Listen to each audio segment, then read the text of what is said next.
Joka hapa pembeni. Bwana, hilo ni basi lililobeba wachezaji na viongozi wa benchi la ufundi wa klabu ya Yanga, ndio wanawasili wakiongozwa na pikipiki maalum ya usalama. Tazama namna ambavyo basi hili linawasili. Hii ndio timu mwenyeji kwenye mchezo wa leo ambao utapigwa majira saa 10 kamili dhidi ya Coastal Union, mchezo wa kombe la CRDB Bank Federation.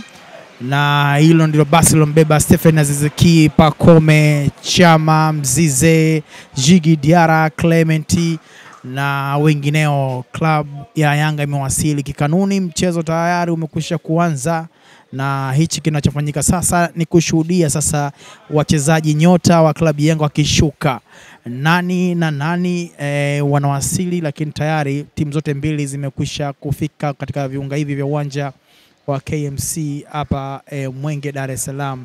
Tutaka tushuhudia wachezaji nyota ambao wa Yanga wakishuka sasa